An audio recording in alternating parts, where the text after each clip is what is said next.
Hello friend, मैं आनंद राज।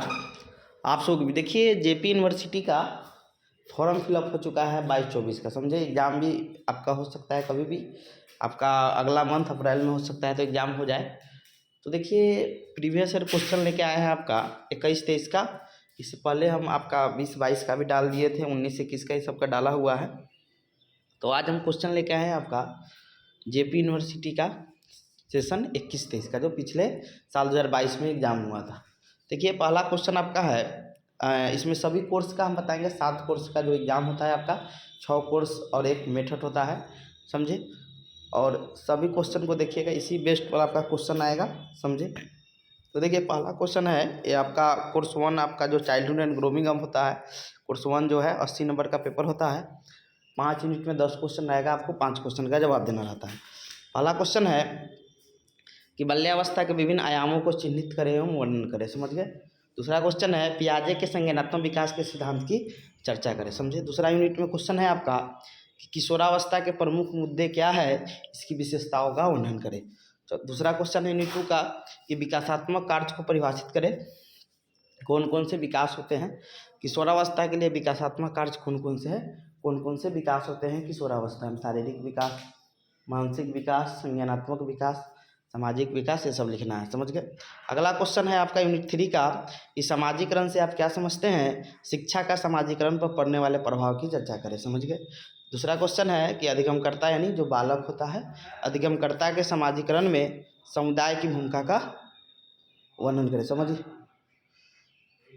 अगला है यूनिट 4 का क्वेश्चन है कि आप धीमी गति से सीखने वाले की पहचान कैसे करेंगे। नहीं, जो धीमी गति से सीखने वाले जो बालक होते हैं उनका पहचान कैसे करेंगे। धीमी गति से सीखने वाले के लिए शैक्षिक प्रावधान यानी शिक्षा में कौन कौन से प्रावधान किया गया है, समझ गए। दूसरा क्वेश्चन है व्यक्तित्व को आंकने या मापने का क्या महत्व है, इसके मापन की किसी विधि का वर्णन करें, समझ गए।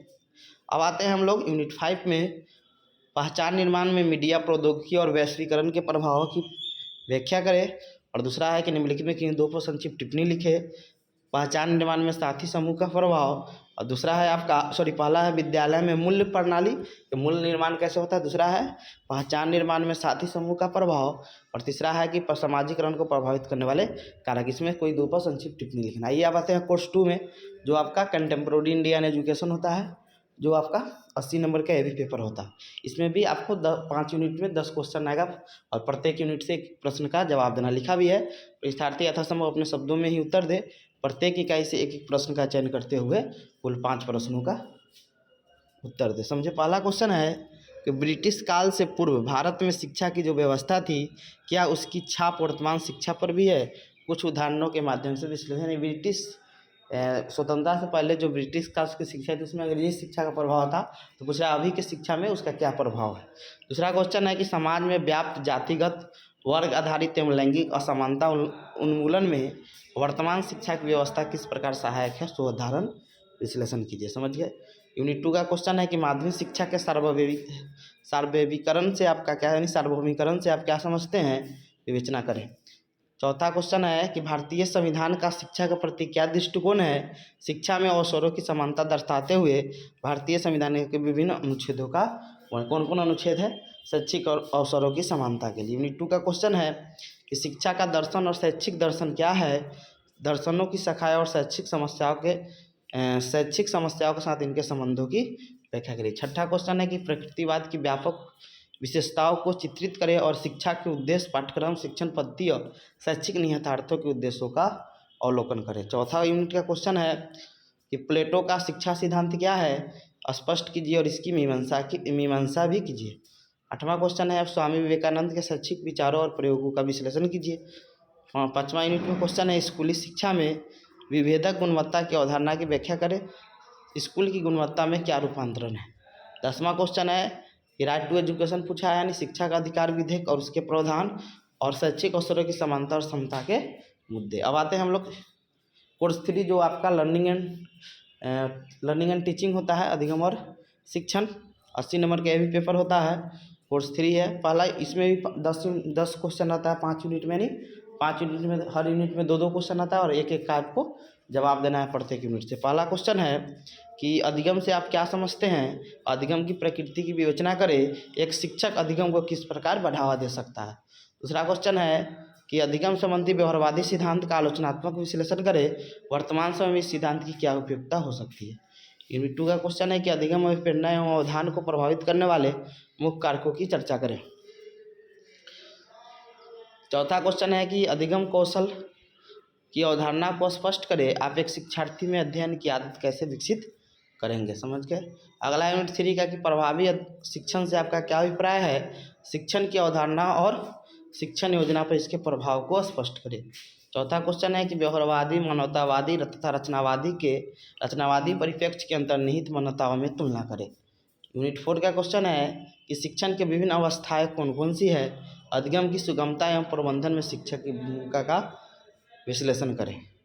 8वां क्वेश्चन है कि पाठ योजना सीखने की योजना से कैसे अलग है, पाठ योजना का एक ढांचा प्रदर्शित करें। यूनिट 5 का क्वेश्चन है कि अधिगम रणनीतियों के संबंध में शिक्षक की अधिगम रणनीति तथा शिक्षक के रणनीति तथा भूमिका का संक्षिप्त वर्णन करें। और 10वां क्वेश्चन है कि कंप्यूटर मैनेज अनुदेशन यानी कंप्यूटर प्रवर्धित अनुदेशन, और दूसरा है अधिगम गतिविधि पैकेज। अब आते हैं हम लोग कोर्स 4 है, इसमें लिखा है परीक्षार्थी यथासंभव अपने शब्दों में उत्तर दे। लैंग्वेज क्रॉस द करिकुलम होता है और 3 प्रश्न का जवाब देना है 3 मिनट। पहला क्वेश्चन है कि भाषा से आप क्या समझते हैं, इसकी प्रकृति क्या है, उदाहरण सहित लिखें। और दूसरा है कि बच्चे भाषा कैसे सीखते हैं, अर्जित की गई भाषा और सीखी गई भाषा में क्या अंतर है। दूसरा क्वेश्चन है कि पाठ्यक्रम में भाषा की क्या भूमिका है, चर्चा करें। चौथा क्वेश्चन है बहुभाषिक कक्षा से आप क्या समझते हैं, इसके उपयोगों की चर्चा करें। आगे क्वेश्चन है आपका यूनिट 3 का कि एक भाषा शिक्षण है तो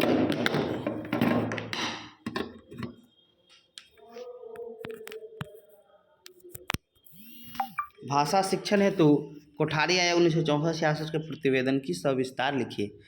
छठा है कि स्कीमा और संज्ञान, ये कोर्स 3 का क्वेश्चन है। और एनसीए 2005 समझे, एनसीए 2005 भाषा शिक्षण हेतु एनसीएफ का प्रतिवेदन, समझ गए, एनसीएफ का रिपोर्ट लिखना है। अब आते हैं हम लोग कोर्स 5 जो आपका अंडरस्टैंडिंग डिसिप्लिनरी सब्जेक्ट होता है कि अध्ययन के विषय यानी वही अनुशासन को ही अध्ययन का विषय कहते हैं, शैक्षिक अनुशासन डिसिप्लिन को। तो अध्ययन के विषय क्या है, यह विषय से कैसे भिन्न है, इसकी प्रकृति और विस्तार का वर्णन करें। अध्ययन के विषय के शक्ति और कमजोरियों के संक्षेप में लिखिए। निम्नलिखित व संक्षिप्त टिप्पणी लिखिए। विषय का दर्शन, अध्ययन के विषय का लक्ष्य। इंग्लिश से पकड़ेगा क्योंकि देखिए एम ऑफ डिसिप्लिन है, अध्ययन के विषय में कन्फ्यूज हो जाइएगा। आगे आते हैं हम लोग यूनिट 2 में कि शोध का क्या अर्थ है, शोध का क्या महत्व है, वर्णन करें। समझ गए। और 5वां क्वेश्चन है कि शोध का, इसमें आपको 5 क्वेश्चन का जवाब देना है क्योंकि लिखा हुआ है 5 क्वेश्चन का आपको जवाब देना है। 10 क्वेश्चन में 5 क्वेश्चन में, यानी प्रत्येक यूनिट से 1-1 का तो देना ही है और 2 कोई भी यूनिट से दे सकते हैं। समझ गए। क्वेश्चन है कि शोध का अर्थ क्या, शोध का क्या महत्व, वर्णन कीजिए। 5वां है शोध कार्य के मुख्य चरणों को लिखे। और 6ठा है शोध कार्य के में आंकड़े के संग्रह के महत्व को लिखे। 7वां क्वेश्चन है कि विज्ञान के साथ सामाजिक विज्ञान के पारस्परिक संबंध पर चर्चा करें। और 8वां क्वेश्चन है कि अधिगम के अंतर्विषय पद्धति को उदाहरण सहित बस समझाइए। थोड़ा मुड़ा गया है लेकिन यहाँ अधिगम के अंतर्विषय पद्धति लिखा हुआ है, यानी इंटरडिसिप्लिनरी अप्रोच के बारे में लिखना। 9वां क्वेश्चन है कि अधिगम के अंतर्विषय पद्धति में गुणवत्ता के आसवन में उपयोगी मापदंडों की विवेचना करें। और 10वां है कि अंतर्विषयक विषय यानी इंटरडिसिप्लिनरी सब्जेक्ट और शिक्षण और अध्ययन, टीचिंग एंड लर्निंग। आपका कोर्स 6 है जेंडर, स्कूल एंड सोसाइटी, इसमें भी आपका 5 प्रश्न का उत्तर देना है, 10 को होगा।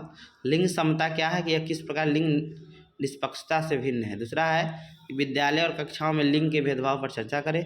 महिला सशक्तिकरण को ध्यान में रखते हुए भारत में हुए विभिन्न आंदोलनों की व्याख्या करें। यूनिट 2 का क्वेश्चन है भारतीय सामाजिक परिप्रेक्ष्य में लिंग शिक्षा की उपयोगिता पर चर्चा करें। 5वां है लिंग में संरचनात्मक तथा विखंडन सिद्धांत का वर्णन करें। 6ठा है आपका कि लिंग पहचान पर परिवार, विद्यालय, मीडिया के प्रभाव का वर्णन करें। 7वां क्वेश्चन यूनिट 3 का लैंगिक शिक्षा में परिवर्तन के लिए शिक्षा की क्या भूमिका है। और 8वां है वर्ग, जाति तथा धर्म किस प्रकार से भारत में लिंग असमानता उत्पन्न करते हैं कीजिए। और 9वां है पाठ्यक्रम में लिंग निर्माण। और आपका दूसरा है कामुकता एवं जीवन कौशल। समझ गए। ये आपका हो गया है। मेथड का एक बता देते हैं। 7A हिंदी होगा कि सॉरी भूगोल का है कि भूगोल शिक्षण के लक्ष्यों में सबका अलग 14 मीटर के समथिंग होता है, हम भूगोल का बता रहे हैं। भूगोल शिक्षण के लक्ष्यों एवं उद्देश्यों की विवेचना कीजिए। दूसरा क्वेश्चन है भूगोल शिक्षण के विभिन्न मूल्यों की चर्चा विस्तार पूर्वक कीजिए। यूनिट 2 का है कि विद्यालय पाठ्यक्रम में भूगोल के महत्व का वर्णन कीजिए। चौथा है भूगोल की प्रायोगिक कक्षाओं में समालोचनात्मक परीक्षण कीजिए।